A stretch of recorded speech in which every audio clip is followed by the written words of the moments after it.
Bom dia a todos. Agradeço a presença, queria também agradecer aqui a CIB a oportunidade de poder conversar com os senhores aqui sobre esse assunto. Também agradeço aqui até na pessoa do professor Vidal, com quem eu tive essa interação, e também toda a informação a respeito de vocês para que a gente possa hoje falar um pouquinho desse tema que diariamente são divulgadas várias notícias, a notícia de um lado, a notícia de outro, todas as pessoas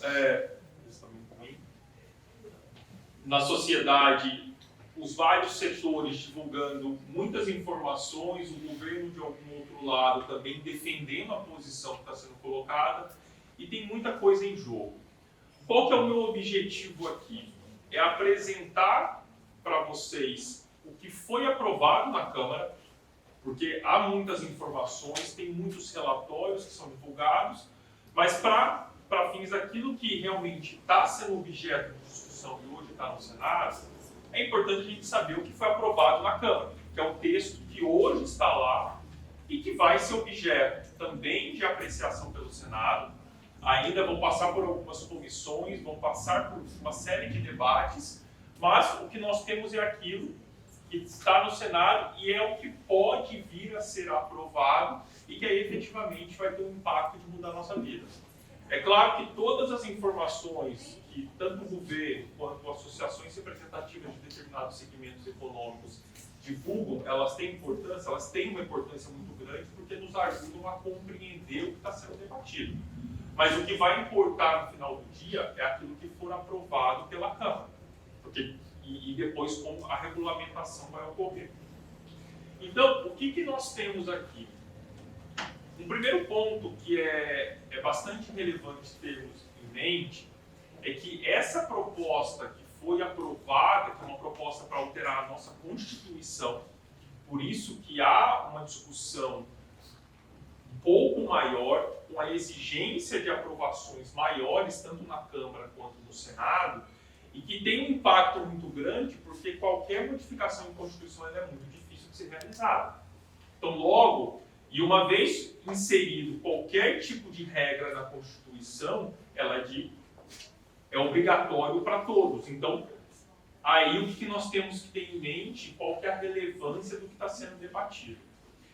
E essa proposta, ela já vem há muitos anos sendo debatida no Congresso. Na verdade, houve no texto aprovado pela Câmara a junção de propostas que já estavam em andamento, e a junção dessas propostas, ela teve também uma função política diante de um momento de muita polarização que nós estamos vivendo. Porque o que aconteceu? É uma proposta que já no governo passado ela já estava em debate, houve uma série de discussões. Posteriormente, com o início da gestão Lula, no início desse ano, foi utilizada a mesma proposta. Então vejam que nós não estamos falando de uma proposta que é de um governo X ou de um governo Y. É uma proposta da sociedade brasileira que vem sendo debatida. O ponto que tem gerado maior discussão é com relação às exceções que acabaram sendo incluídas muito próximo ao momento em que essa proposta foi apreciada pela Câmara. Porque, em alguma medida, houve uma desconfiguração do projeto inicial e um receio muito grande de alguns setores que não foram expressamente contemplados por algumas exceções que foram colocadas no texto, de ter que, no final do dia, e para falar que o português bastante claro, arcar com a conta das exceções que alguns setores vão ter. Porque a ideia inicial, e aí aqui eu já passo para o que nós estamos falando, primeiro, é uma reforma sobre tributação de consumo. Consumo e na sua acepção mais ampla possível. Consumo pode ser desde nós irmos comprar um café, comprar um carro, comprar um apartamento, tomar serviços. Isso são quaisquer situações que envolvem consumo de alguma coisa, de bens materiais e bens imateriais. E quando nós estamos falando de uma tributação sobre o consumo, o que sempre se tem em vista é o seguinte: qual que é a capacidade econômica que alguém tem de pagar um determinado tributo? Ela vai estar muito ligada à capacidade que ela tem de adquirir determinado produto. Se eu adquiro um produto que tem um valor mais baixo, Eu estou demonstrando com aquela compra capacidade econômica para contribuir com um tributo de uma forma mais baixa. De outro lado, se eu adquiro um bem de um valor muito elevado, eu também, de outro lado, eu estou demonstrando uma capacidade econômica de pagar tributos mais elevada em razão da aquisição de um produto mais elevado. E aqui, o que desde o princípio o governo sempre deixou muito claro? Essa proposta, ela não tem o objetivo de reduzir carga tributária. Tanto é que o governo, desde o início do ano, ele vem sendo bastante rigoroso no sentido de, inclusive, adotar medidas para aumentar a arrecadação, porque as despesas não param de crescer. Se as despesas elas aumentam, o governo precisa de alguma forma obter dinheiro para isso. O dinheiro vem justamente da arrecadação dos tributos. Então, essa proposta ela vem com base em alguns pilares. O primeiro pilar, quando se fala da simplicidade, ele está ligado à redução do número de regras para regular a tributação sobre o consumo. E essa simplificação ela seria obtida a partir da junção de tributos já existentes e reduzindo o número que, resumindo, nós temos atualmente 5 tributos que são considerados e nós passaríamos a ter 2 e 1/3 para situações excepcionais. Então, a partir do momento em que nós reduzimos a quantidade de tributos e também de normas que vão disciplinar cada um desses tributos, nós teríamos uma simplicidade. E aí aqui está muito ligado também, porque nós temos um tributo que é de competência dos estados, por exemplo, o ICMS, que nós temos a possibilidade de ter 27 regras diferentes ao longo do país. Então, com a unificação que se pretende, é para que se tenha uma regra aplicando em todo o território nacional. Então, teria essa simplicidade. Um segundo ponto, e essa questão da justiça fiscal, está muito ligado a esse aspecto que eu disse com relação à capacidade de se pagar tributos. Pessoas que têm capacidade de comprar bens de valores mais elevados, elas demonstram uma capacidade de pagar tributos mais elevada também do que pessoas que têm condição de comprar produtos com menor valor. A manutenção da carga tributária, é esse ponto inicial que eu disse. Em nenhum momento o governo fala em reduzir carga tributária. A ideia é manter o mesmo patamar. Há receio de que alguns setores, inclusive, podem ter aumento de carga. O ponto aqui, a diretriz é tentar reduzir o número de regras, tentar reduzir margem para interpretação a partir da diminuição do número de tributos e uma tentativa de simplificar a legislação aplicada. Questão de eficiência. Com o atual sistema, há muita margem para discussão se negócios novos, especialmente numa economia hoje digitalizada, com a criação de uma série de novas tecnologias e criação de novos formatos de negócio, todos eles seriam capturados, porque esse tributo novo ele não estaria ligado necessariamente à indicação de um tipo de serviço ou um tipo de produto que ele está existente atualmente.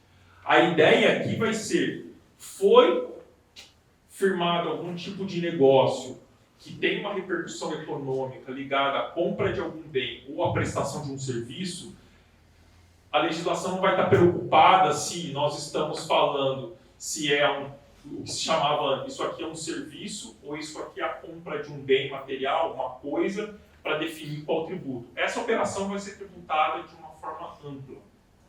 E por fim, a questão da transparência, que é um elemento importante e que visa também uma conscientização da população.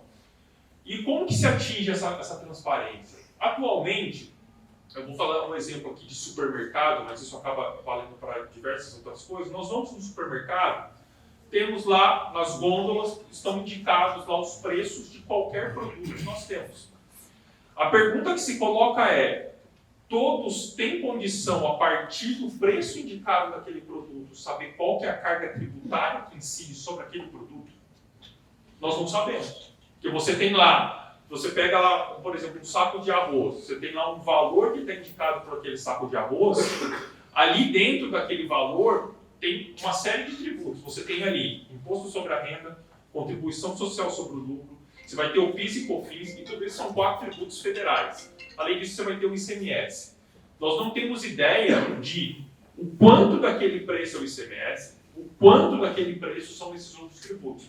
A ideia com a questão da transparência é dar essa visibilidade para a população e também para permitir que, quando houver campanha eleitoral e for lá qualquer deputado, candidato a deputado, vai pedir determinado voto, olha, eu assumo, você vai ter meu voto se eventualmente você trabalhar para reduzir a carga tributária.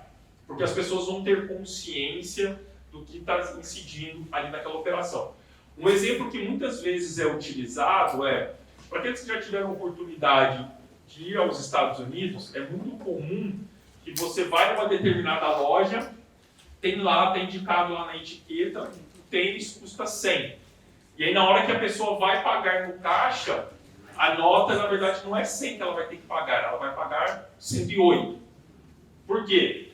Ela sabe que o produto custa realmente 100, mas que ela tem que pagar mais 8 por conta do tributo que incide naquela operação. Agora, quando nós temos um sistema como o brasileiro, em que está indicado 100 ali na etiqueta, mas no caixa você vai pagar o mesmo 100, você não sabe quanto você está pagando de imposto. E só para que você tenha uma ideia, sobre essa operação envolvendo 100, e aqui para a gente adotar uma alíquota média do ICMS, 18 daqueles 100 é do ICMS, que é o tributo que é cobrado pelo Estado.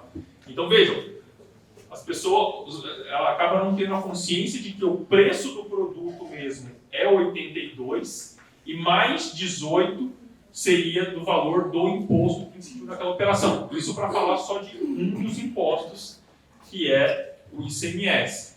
Então, no final do dia, quando se fala que a alíquota do ICMS é 18, na verdade, se você considerar o 18 sobre o preço de 82, essa alíquota, na verdade, ela é ainda maior do que o valor que estava indicado.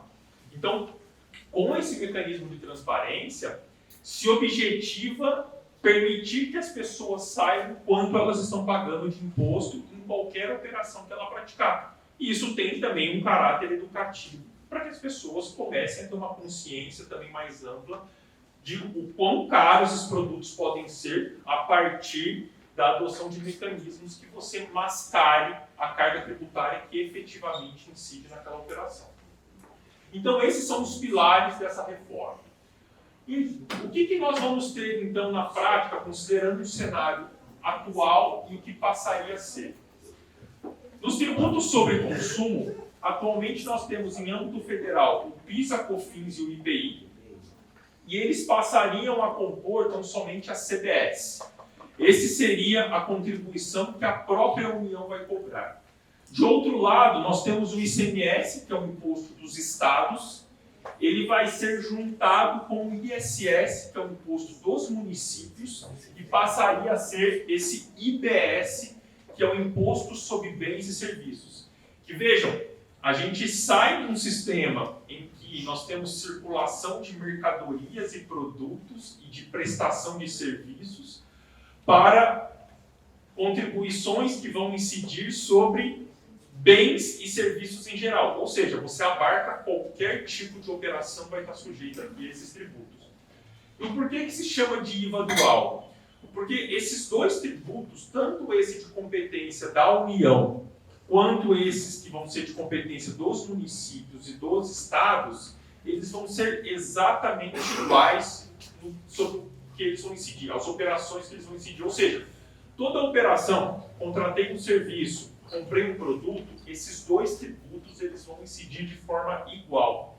A diferença vai ser que a CBS ela é da União, e no caso o IBS seria criado um conselho federativo, que é o que eu vou chamar de conselho federativo, que vai ser composto por integrantes dos estados e dos municípios para gerir a arrecadação desse imposto IBS e depois fazer uma repartição. A questão da repartição, vou falar um pouquinho à frente, porque ela está ligada com uma outra mudança importante, que é a alteração da tributação na origem, que é onde eventualmente um produto é fabricado, onde o prestador está localizado, para o destino, que é onde está localizado quem efetivamente consome aquele produto ou aquele serviço. E o IS, que é esse terceiro imposto, que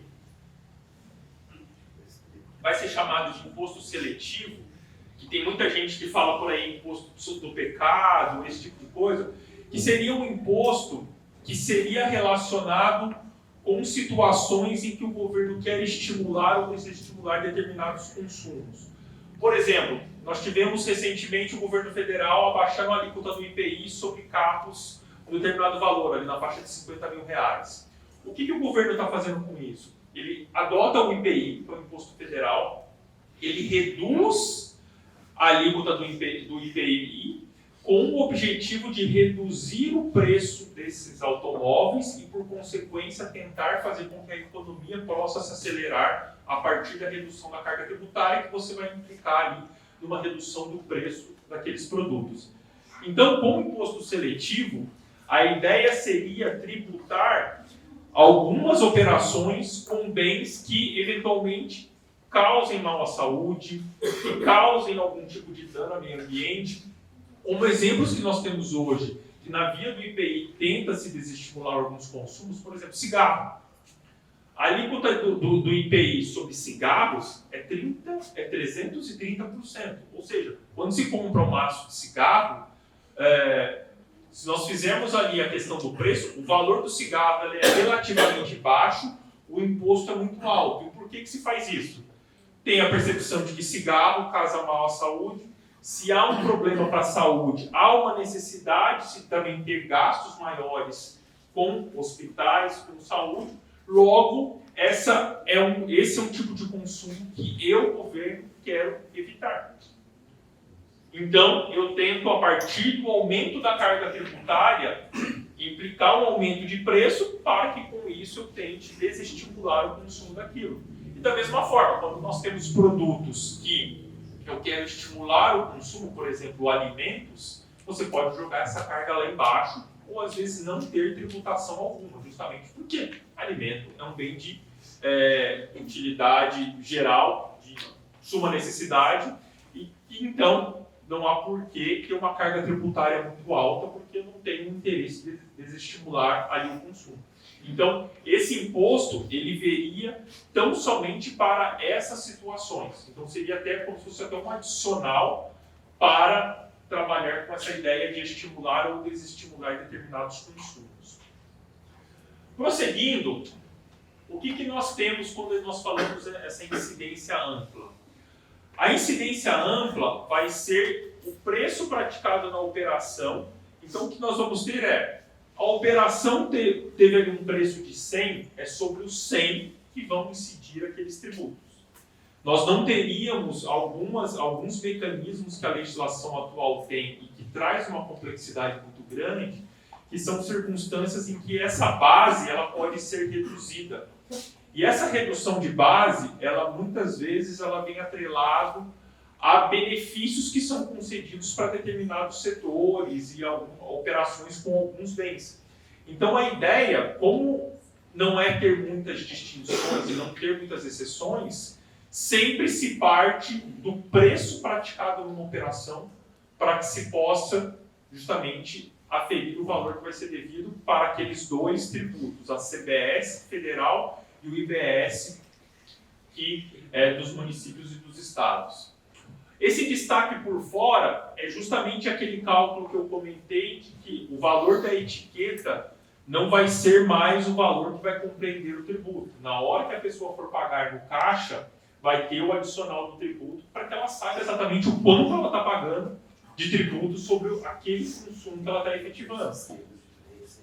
Então, se teria aquela circunstância de o preço de 100, eu chego no caixa, a depender da alíquota que for eleita e o produto que estivermos falando, vai pagar 110, 115, a depender de qual vai ser esse produto, e vai ter realmente esse caráter educativo e de demonstrar para qualquer consumidor, olha, o teu produto custa 100 e você está pagando de mais de imposto 20, 15, a depender de qual for a alíquota para aquele produto especificamente falando.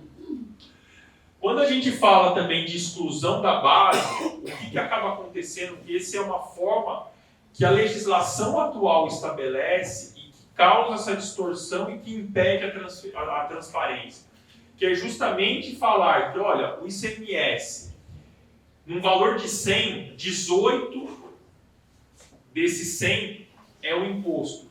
Só que a gente não consegue ter uma ideia, como esse cálculo está sendo por dentro do preço praticado, não se consegue ter uma ideia exata de qual que é o valor do imposto e que no final ele é mascarado por conta desse mecanismo e dessa forma de cálculo que não é divulgada, que faz com que o preço do produto de 82, sofrendo uma tributação de 18, ele chega, na verdade, não de uma alíquota de 18, mas uma alíquota de 23 ou 24, porque vejam que o cálculo ele é alterado.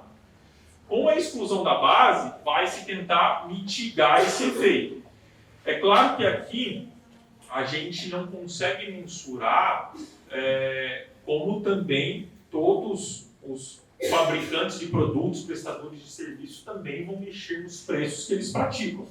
Mas é fato que qualquer consumidor vai saber qual que é a carga tributária que ele está suportando no final do dia. Porque no consumo, por mais que não sejamos nós, como pessoas físicas, que pagamos a guia para o Estado, na verdade quem paga no caso do supermercado aqui, para utilizar esse exemplo, é o supermercado que paga a guia para o Estado. No final do dia, quem suporta o ônus financeiro daquilo somos todos nós que compramos qualquer produto. Porque aquilo ali está embutido no preço e aí justamente parte do valor que nós pagamos, ele vai depois pagar para o Estado via a emissão da guia ali no final daquele mês. A questão do destino. Essa daqui talvez seja uma das mudanças mais importantes que nós vamos ter e inclusive tem gerado já algum debate. Imagino que semana passada os senhores devem ter visto que o governador do estado de Minas Gerais, o Romeu Zema, disse que eu acho que seria interessante que os estados do Sudeste e do Sul meio que fizessem uma frente para tentar conseguir alguma forma de ter uma arrecadação maior aqui para esses estados. Qual que foi a ideia com essa fala dele? Olha, os estados do Sudeste e do Sul, eles compreendem, eu não sei dizer exatamente, mas certamente a gente vai chegar nos 60%, 65% da população brasileira. E também, aqui nessa região, é onde há uma produção de bens e de prestação de serviço, e por consequência a economia brasileira também é muito dependente dessa área. E quando nós vamos para uma tributação de destino, o que acontece? Não vai importar para essa legislação onde o bem é fabricado ou onde o bem ou o serviço está sediado aquele prestador. O que vai importar para a tributação no consumo vai ser onde está localizado o consumidor daquele produto ou daquele destino. Então, o que nós temos? Imaginamos que nós temos uma fábrica aqui em Barueri que fabrica pneus. Atualmente, sobre a fabricação de pneus, a grande parte da tributação, no caso do ICMS, fica para o estado de São Paulo, porque a fábrica está localizada em Barueri. A partir da mudança para a tributação no destino, o local onde a fábrica está, ela vai perder um pouco a sua relevância, porque o que vai importar é onde está localizado quem compra aquele pneu. Então, o que nós temos? É claro que nesses estados que têm uma população maior e que têm uma economia mais pujante, também há mais consumidores. Então, uma boa parcela também ficará aqui. Mas é fato também que esses estados vão perder a arrecadação para locais onde são locais menos desenvolvidos e que não têm indústria, mas que têm consumidores. Então, parcela desse imposto vai para aqueles estados. que parte da arrecadação que hoje eles têm vai ser direcionada para o destino, para o local onde os consumidores estão localizados. Essa talvez seja uma das mudanças mais importantes dessa reforma e que, em alguma medida, faz com que o Brasil passe a adotar um sistema que é adotado em boa parte do mundo. Que se tem uma discussão muito grande sobre o local onde a riqueza é gerada. Porque a tributação está sempre incidente sobre uma riqueza. E aí sempre se questiona, a riqueza ela é gerada onde o bem é fabricado ou onde tem pessoas que estão dispostas a comprar aquele bem fabricado? Porque nós sempre temos aquela dicotomia, se eu fabricar alguma coisa, mas estiver no meu estoque, eu que fabriquei, de certo modo, eu perdi dinheiro. Se eu não consigo vender, ele vai ficar encalhado ali e eu não consegui dar vazão àquilo. Então, sempre tem aquela necessidade de compatibilizar o local onde se fabrica e o local onde se consome aqueles bens. Então, tem essa relevância que também chama bastante atenção. A questão da não cumulatividade. Esse aqui é um ponto que é um pouco mais técnico, mas que tenham em mente o seguinte, o que a ideia que a legislação tem é que o imposto que vai ser um incidente em determinadas etapas da cadeia de fabricação de um bem ou da prestação de um serviço, ele possa ser abatido com um valor devido numa etapa subsequente. Eu explico isso. De novo, nesse exemplo de uma fábrica de pneus. Imaginamos que a fábrica de pneus ela tem ali como insumos. Eu compro algum tipo de resina, eu compro determinado tipo de fio, eu também contrato alguns serviços. Sobre todas essas contratações que eu faço, eu vou pagar aqueles tributos. Então, eu no caso vou pagar no sentido, eu vou suportar o ônus daquilo porque está embutido no preço que eu paguei para o meu fornecedor. Então, logo, quando eu vender os meus pneus, eu vou ter que pagar o imposto sobre essas vendas que eu pratico. Então, com a não cumulatividade, o que se objetiva é o imposto que eu paguei das operações anteriores, eu uso para abater parte do imposto que eu vou ter que pagar na operação que eu estou dando saída na venda dos meus produtos. E aqui tenham em mente que sempre, ou na maioria das vezes, se compra determinados insumos, a empresa ela acresce a sua margem de valor, a sua margem de lucro, e ela sempre vai vender por um valor maior, pelo menos numa situação de normalidade, é isso que se tem. Então, sempre, no final do dia, eu teria um valor de imposto a pagar maior do que os custos que eu tive para fabricar aquele bem. Então, o valor desse imposto ele sempre vai ser deduzido e eu pago a diferença naquele outro elo da cadeia. É claro que isso, ao longo de um ciclo de produção de algum determinado bem, ele pode variar porque eu posso ter meses em que eu compro muitos insumos para fabricar produtos e a minha venda pode ocorrer só no segundo momento. Então a gente pode ter meses em que a empresa ela acaba acumulando esses créditos para no segundo momento ela poder utilizar. Mas num ciclo, se nós pegarmos uma linha reta, a ideia é os insumos mais margem de valor, margem de lucro, ele vai implicar num produto mais caro e, por consequência, eu abato o valor dos impostos que eu paguei quando eu adquiri esses insumos. Então, a não cumulatividade é essa. Para utilizar uma expressão de mais popular, é evitar o que se chama de imposto em cascata, né? Que é sempre cobrando o valor de imposto sobre uma parcela de imposto de uma operação anterior.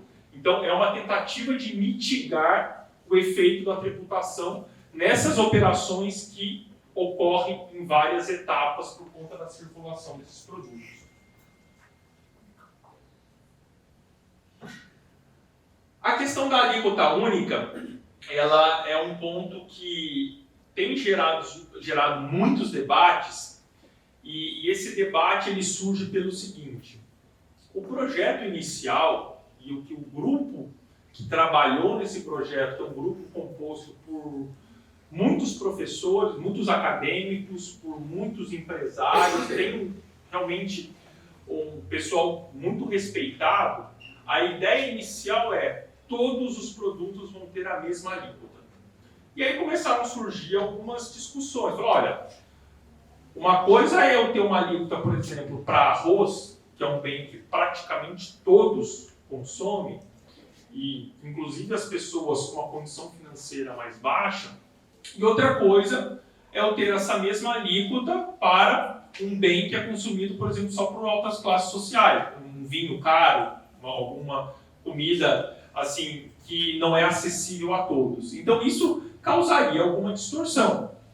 E aí, num primeiro momento, sempre se colocou, olha, mas para essa população de baixa renda, nós vamos estabelecer um mecanismo de cashback, que é, elas pagam o mesmo valor, mas depois elas vão ter um cadastro junto ao governo, e aí é depender do determinado nível de governo, para que parte do valor que ela pagou de imposto seja devolvido. E aí se começou a colocar, na teoria é algo muito bonito, né? Nossa, o governo vai, eu pago, e aí no mesmo dia eu vou no posto do governo para receber de volta. E a gente sabe que na prática, e a experiência nos mostra, inclusive, questões envolvendo devolução de créditos por qualquer, aí seja pelo Estado, município, pela União, que ela não funciona da forma como deveria. Então, começou uma discussão muito grande para que houvesse justamente o estabelecimento de exceções nessas alíquotas para atingir determinados produtos. Então, o que se chegou foi justamente para, olha, alguns produtos a gente pode chegar a uma redução de 100%. Eu colocou cesta básica. Surge aí também uma discussão, o que é cesta básica? Arroz, feijão, carne, frango, óleo, milho, isso daí também vai variar, porque também os hábitos de consumo são variáveis e produtos para que determinadas pessoas podem ser de primeira utilidade, para outros podem ser supérfluos e aí por diversas razões. Então, com relação aos produtos da cesta básica, e isso vai ser objeto de definição num segundo momento, você vai poder ter uma redução de 100%. Ou seja, seriam produtos que não seriam tributados. Estou aqui controlando o meu tempo. Então, nós vamos ter também outras situações que aí foram chegando a partir de também movimento de associações representativas de determinados segmentos econômicos. E aqui que surge também um ponto que tem se colocado, que não foi muito debatido com a sociedade, é porque o projeto vem sendo discutido de uma forma há muitos anos. Porém, muitas alterações, em especial algumas exceções que foram incluídas, foram colocadas no texto de um dia para o outro antes da votação que aconteceu ali na primeira quinzena de julho. Então, é aí que surgem alguns questionamentos no sentido de que alguns temas, algumas exceções, não foram debatidas de uma forma efetiva com a sociedade.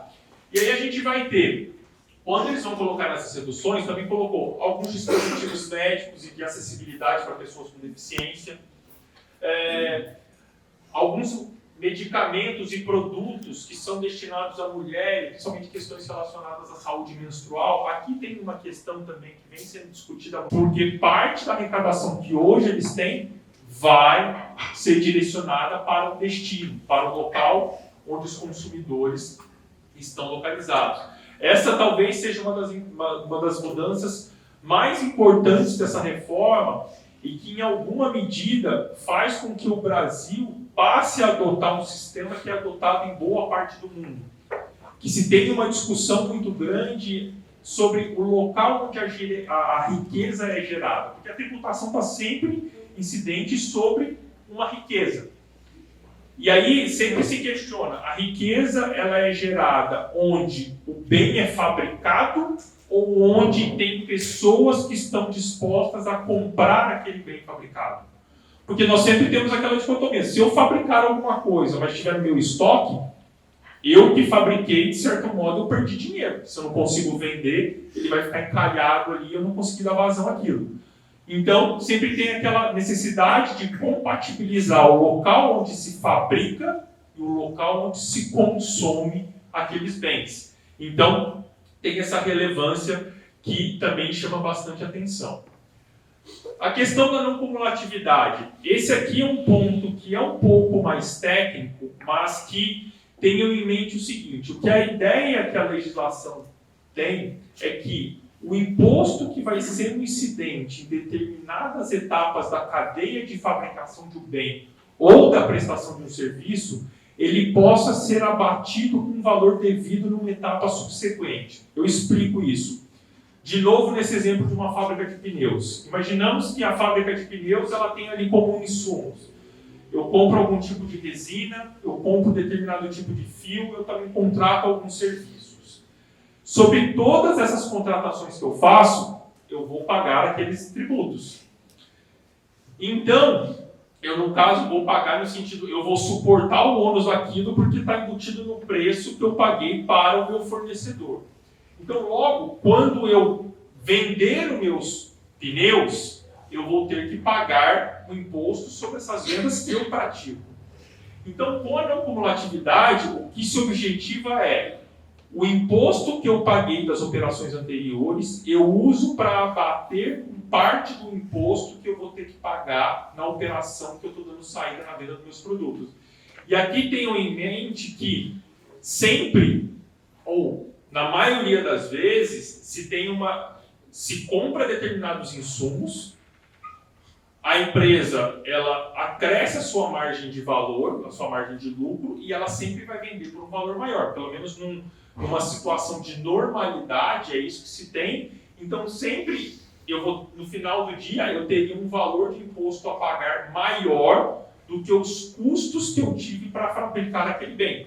Então, o valor desse imposto ele sempre vai ser deduzido e eu pago a diferença naquele outro elo da cadeia. É claro que isso, ao longo de um ciclo de produção de algum determinado bem, ele pode variar porque eu posso ter meses em que eu compro muitos insumos para fabricar produtos e a minha venda pode ocorrer só no segundo momento. Então, a gente pode ter meses em que a empresa ela acaba acumulando esses créditos para no segundo momento ela poder utilizar. Mas num ciclo, se nós pegarmos uma linha reta, a ideia é os insumos mais margem de valor, margem de lucro, ele vai implicar num produto mais caro e, por consequência, eu abato o valor dos impostos que eu paguei quando eu adquiri esses insumos. Então, a não cumulatividade é essa. Para utilizar uma expressão mais popular, é evitar o que se chama de imposto em cascata, né? Que é sempre cobrando o valor de imposto sobre uma parcela de imposto de uma operação anterior. Então, é uma tentativa de mitigar o efeito da tributação nessas operações que ocorrem em várias etapas por conta da circulação desses produtos. A questão da alíquota única, ela é um ponto que tem gerado muitos debates, e esse debate ele surge pelo seguinte: o projeto inicial e o que o grupo que trabalhou nesse projeto, é um grupo composto por muitos professores, muitos acadêmicos, por muitos empresários, tem realmente um pessoal muito respeitado. A ideia inicial é todos os produtos vão ter a mesma alíquota. E aí começaram a surgir algumas discussões. Olha, uma coisa é eu ter uma alíquota, por exemplo, para arroz, que é um bem que praticamente todos consomem, e inclusive as pessoas com uma condição financeira mais baixa. E outra coisa é eu ter essa mesma alíquota para um bem que é consumido, por exemplo, só por altas classes sociais, um vinho caro, alguma comida assim que não é acessível a todos. Então isso causaria alguma distorção. E aí, num primeiro momento, sempre se colocou, olha, mas para essa população de baixa renda, nós vamos estabelecer um mecanismo de cashback, que é, elas pagam o mesmo valor, mas depois elas vão ter um cadastro junto ao governo, e aí é depender do determinado nível de governo, para que parte do valor que ela pagou de imposto seja devolvido. E aí isso começou a colocar, na teoria é algo muito bonito, né? Nossa, o governo vai, eu pago, e aí como se no mesmo dia eu vou no posto do governo para receber de volta. E a gente sabe que na prática, e a experiência nos mostra, inclusive, questões envolvendo devolução de créditos por qualquer, aí seria pelo Estado, município, pela União, que ela não funciona da forma como deveria. Então, começou uma discussão muito grande para que houvesse justamente o estabelecimento de exceções nessas alíquotas para atingir determinados produtos. Então, o que se chegou foi justamente para, olha, alguns produtos a gente pode chegar a uma redução de 100%. Eu colocou cesta básica. Surge aí também uma discussão, o que é cesta básica? Arroz, feijão, carne, frango, óleo, milho. Isso daí também vai variar, porque também os hábitos de consumo são variáveis. E produtos para que determinadas pessoas podem ser de primeira utilidade, para outros podem ser supérfluos, e aí por diversas razões. Então, com relação aos produtos da cesta básica, e isso vai ser objeto de definição num segundo momento, você vai poder ter uma redução de 100%. Ou seja, seriam produtos que não seriam tributados. Estou aqui controlando o meu tempo. Então, nós vamos ter também outras situações que aí foram chegando a partir de também movimento de associações representativas de determinados segmentos econômicos. E aqui que surge também um ponto que tem se colocado, que não foi muito debatido com a sociedade, é porque o projeto vem sendo discutido de uma forma há muitos anos.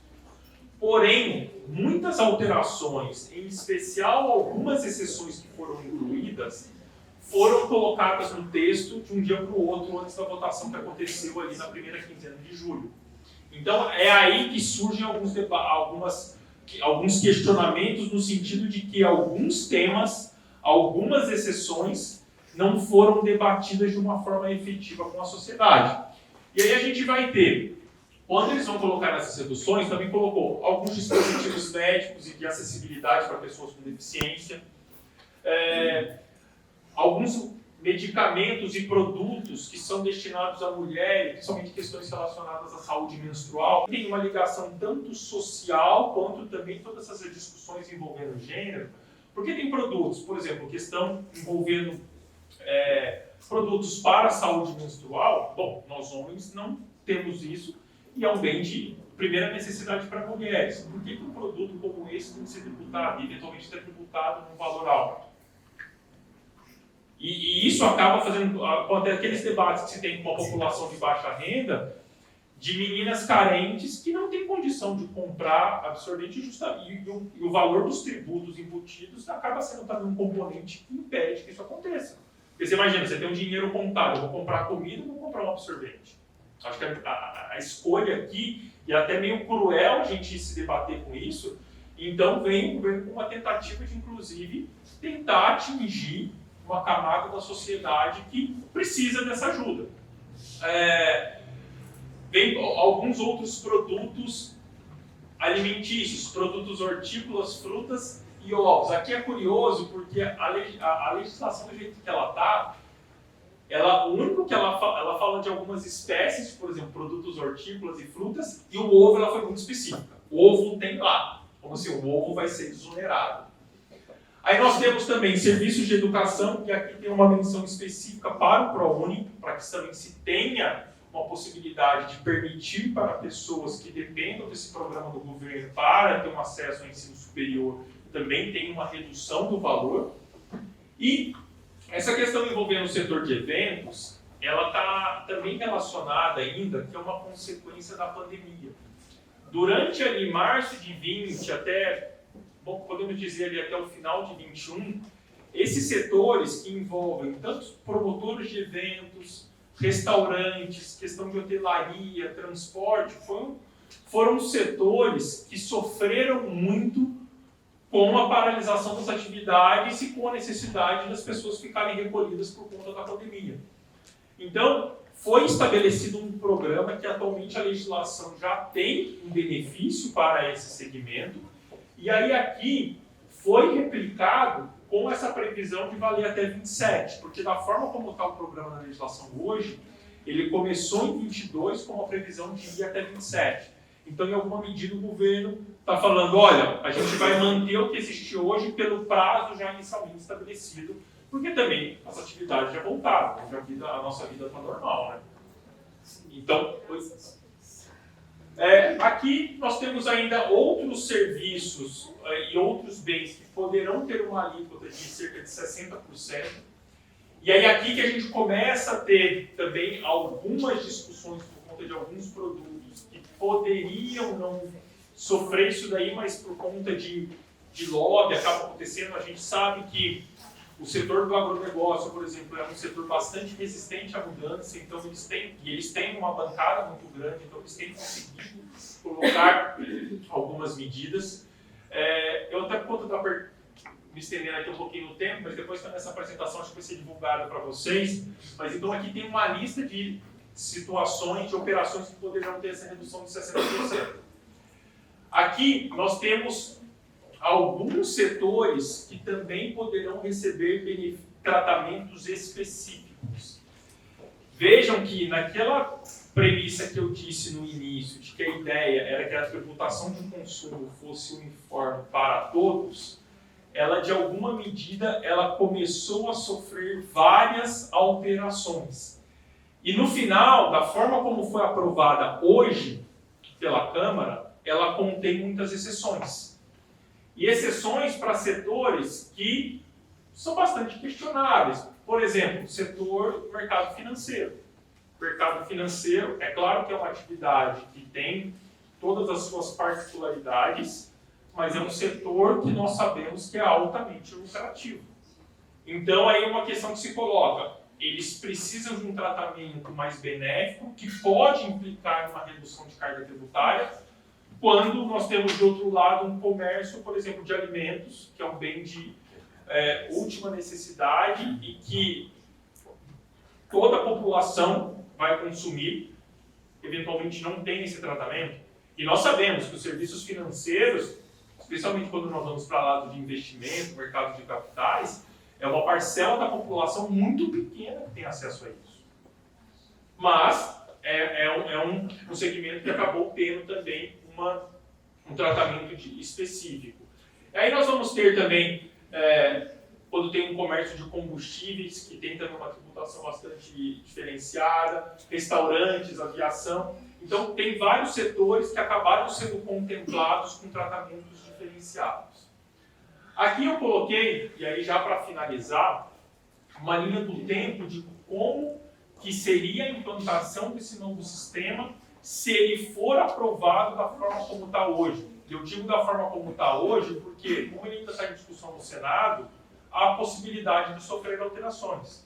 E quaisquer alterações que acontecerem no Senado, necessariamente elas precisam voltar para a apreciação da Câmara, e isso pode postergar uma aprovação dessas medidas. E, na medida em que haja uma postergação da aprovação desse projeto, por consequência, certamente eles vão jogar para frente esse período de transição. Então, o que nós teríamos? A partir de 26, começaria a ser introduzida a CBS, que é aquele tributo da União, e também um pouco do IBS, que é o que vai conjugar municípios e estados. Depois, em 27, nós temos a CBS entrando com força total, e aí a extinção do PIS da COFINS. E aí, depois de 29 a 32, em relação ao ICMS e ao ISS, eles começam a ser gradativamente reduzidos, os que nós temos hoje, e introduzido o IBS, que vai compreender os dois. Então, a gente vai ter um momento em que vão coexistir esses vários tributos, justamente para a gente sair do modelo atual e para entrar no modelo novo. Até para que, tudo correndo bem, se não tivermos alteração nenhuma, em 33 nós passamos necessariamente para o sistema da forma como está sendo colocado. Tudo que eu estou dizendo aqui, nós ainda estamos no plano constitucional. Isso necessitaria também da edição de várias outras leis para realmente disciplinar como a aplicação efetiva vai se dar. Mas as balizas e todos os pontos de partida, eles estão previstos na Constituição Federal. E aí é onde serve ali de norte para o legislador instituir todos esses outros tributos. Eu acho que, bom, aqui uma corridinha no final, e aí eu agradeço muito a atenção de todos vocês. Também aqui Acho que a gente vai abrir agora para algumas perguntas. Vamos. Estou aqui absolutamente à disposição de todos. Bom dia, Carlos Eduardo. Eu tenho 2 negócios, uma é alimentação e o outro é prestação de serviço a bancos. Não sou banco, mas presto serviço para banco. Hoje, Barueri tem uma alíquota de ISS diferenciada em relação ao São Paulo. Aqui é 2% e São Paulo é 5%.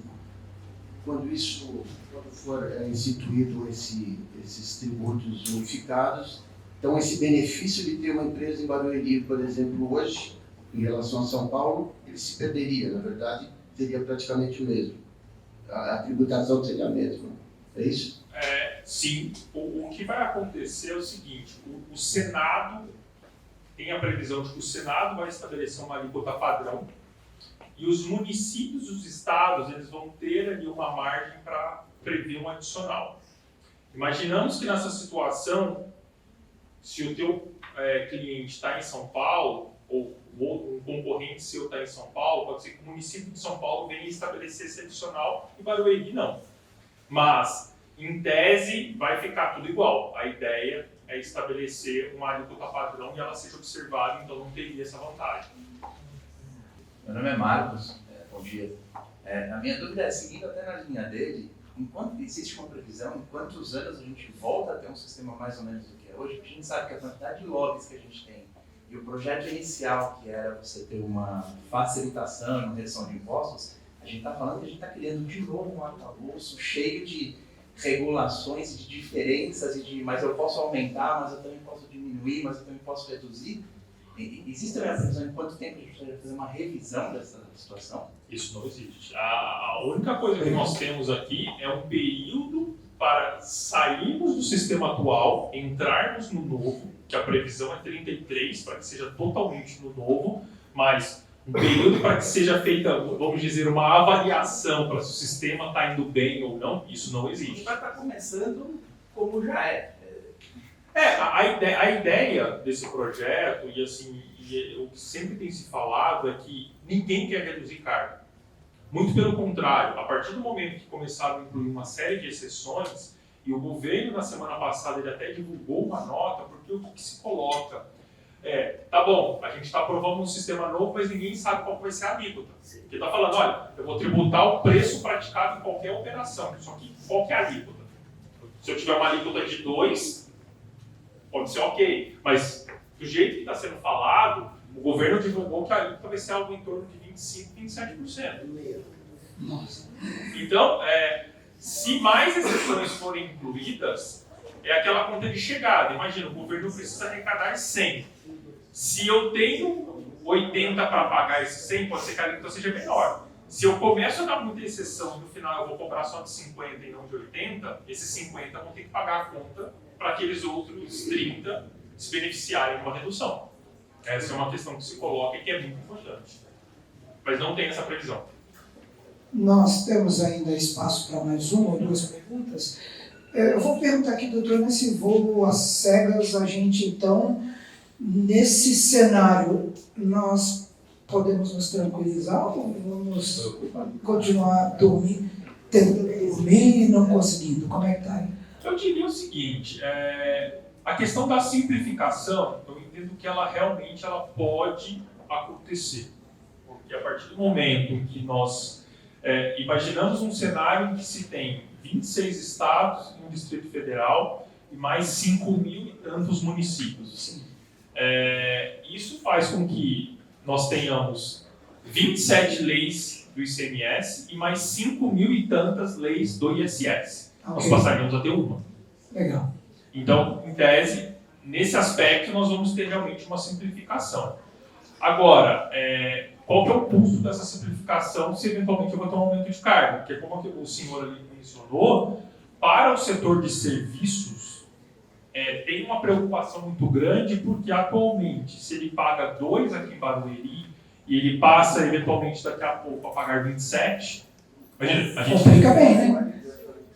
A gente tem um aumento muito grande que ela pode ser mitigada a partir da possibilidade de tomada de alguns créditos, que vai mitigar aquela situação que eu comentei de você ter algumas etapas, mas é fato que ela pode ter um aumento significativo. Ok. Tréplica. Na verdade, eu falei só foi do ISS, né? Mas vamos pensar o seguinte, acho que a grande maioria de quem está aqui ou está no regime do Simples, né? Que paga 10%, 8%, 7%, 6%, dependendo do faturamento, ou no lucro presumido. Então, eu tenho empresa no Simples e no lucro presumido. No lucro presumido, eu pago uma alíquota de 16%, no máximo. Na minha loja, eu tenho uma loja em São Paulo que eu pago 16% porque o ISS é 5%. Na loja que eu tenho em Barueri, eu pago 13% porque a alíquota do ISS é 2%. Quer dizer, se eu pago hoje 13% numa, ou 12%, outra 15%, e vai passar para 25%, eu não tenho como manter uma empresa nesse sentido. Ou eu passo para lucro real, eu não sei quais são as implicações de ter um lucro real, em termos de comprador, em termos de uma série de outras coisas, ou os prestadores de serviços vão ter uma dificuldade muito grande em se manter. Um desafio que eu acho que, inclusive, fica até como um dever de casa para todos, né, como que isso vai impactar a nossa vida? Porque hoje nós estamos falando ainda com base em estimativas, informações que são colocadas, tanto é que quando chegou no Senado o projeto, o relator, que é o senador Eduardo Braga, ele meio que voltou fora, Ministério da Fazenda. Você apresenta uma série de informações, mas ele traz um estudo para dizer quais são as alíquotas que vocês estão pensando em estabelecer, porque isso permite que as empresas façam cálculos. Todo mundo vai fazer ali, estimativas e, eventualmente, até mudar plano de negócio para poder se adequar a essa nova realidade. E aí, com relação aos regimes de tributação, vai ser também um outro exercício que vai se fazer. Tá certo que aí a gente está falando também da questão de apuração do imposto sobre a renda, mas que ele tem um reflexo também na apuração aqui sobre o consumo, mas eventualmente vai ter empresa que vai, mesmo tendo faturamento para estar no Simples ou para estar também no presumido, optando eventualmente para ir para um real, porque ela vai poder escriturar crédito, eventualmente ela vai poder deduzir despesa também para fins de imposto sobre a renda, e ela vai gerar crédito também para os clientes, né? Que essa é uma outra questão. Da forma como o projeto está hoje, pessoas que estão no Simples, elas não permitiriam crédito para quem eventualmente está sujeito a esses novos impostos. Então, isso poderia, inclusive, ensejar um desincentivo de contratação desse tipo de empresa por conta de um custo que vai ser mitigado por conta da apropriação de algum crédito, né? Então, eu acho que, assim, para todos vocês, eu acho que vale a pena esses exercícios com os dados que nós temos atuais, até para começar a imaginar, e também aquela questão de nós estarmos sempre pensando em como melhorar, em como aumentar nossa eficiência, aumentar a margem de lucro, pensar como que isso vai poder nos afetar daqui a pouco, porque todos os senhores têm visto, o governo está muito em cima dessa proposta. Tem sido adotada uma série de medidas para o negócio andar e andar rápido. Tanto é que vira e mexe se fala, olha, tem uma expectativa de ser aprovado até outubro, para ali por volta de dezembro ser apresentado já lá os projetos de lei complementar, porque depois a implementação mesmo do sistema depende dessas outras leis. Então, está sendo tudo muito corrido e muito apressado para que isso possa ser realmente aprovado. Eu tenho uma expectativa muito grande. Bom dia a todos. Mais uma palestra aqui na CIB hoje, tratando de um tema super importante, que é a nova reforma tributária. O nosso palestrante veio, trouxe alguns esclarecimentos muito importantes para que possamos ter umas perspectivas de como vamos tratar os nossos negócios daqui para frente. Acho que foi uma palestra que trouxe muito conhecimento porém estamos aguardando a conclusão junto ao Senado Federal de como vai ficar essa lei. Teremos que ter novos ciclos com a mesma palestra para que possa trazer para os nossos empreendedores uma informação mais concisa de acordo com o que foi o andamento da própria reforma. Bom dia, meu nome é Carlos Eduardo, sou associado da CIB há muito tempo e a palestra foi muito esclarecedora e, no meu caso, muito preocupante. Eu estou no ramo de alimentação e no ramo de serviços e na hora que fala em unificar tributos, fazer uma alíquota única para vários segmentos, o setor de serviços eu acho que vai ser muito prejudicado. Hoje em dia a gente tem uma alíquota que pode variar de 8% a 10% no caso das empresas que estão no regime do Simples e quem está no lucro presumido de 13% a 16%. E se a alíquota, como estão falando, se ela for unificada em 25%, 27%, o nosso setor vai ser muito prejudicado, então é muito preocupante isso daí. Muito embora isso tudo vai ser detalhado nos próximos anos, nos próximos meses. Meu nome é Ângela, sou expositora aqui no evento da ACIB. Estamos representando a Casa Turquete. É uma empresa que faz a venda de vinhos e alimentos gourmet com o propósito de despertar e de proporcionar memórias afetivas. Estamos no evento aqui, é o nosso primeiro evento, de grande importância, não só pelo conhecimento, a informação que estamos adquirindo na palestra, o que a gente vai conseguir contribuir para os nossos negócios e também a exposição. Aqui a gente consegue divulgar os nossos produtos, ter esse contato humano e também criar um grande network de negócios. É um momento bastante agradável, descontraído, onde a gente consegue conhecer pessoas, falar de negócios e, e abranger nosso leque de conhecimento. É de suma importância essa palestra para todos os empresários da região, ou que não seja também, pois com a reforma tributária todos os impostos serão unificados e isso vai favorecer muito a classe empreendedora. É isso, espero que vocês tenham gostado. Bom dia, eu sou Dinaldo da Cicorp Contabilidade, atuo como especialista em empresas de tecnologia da informação.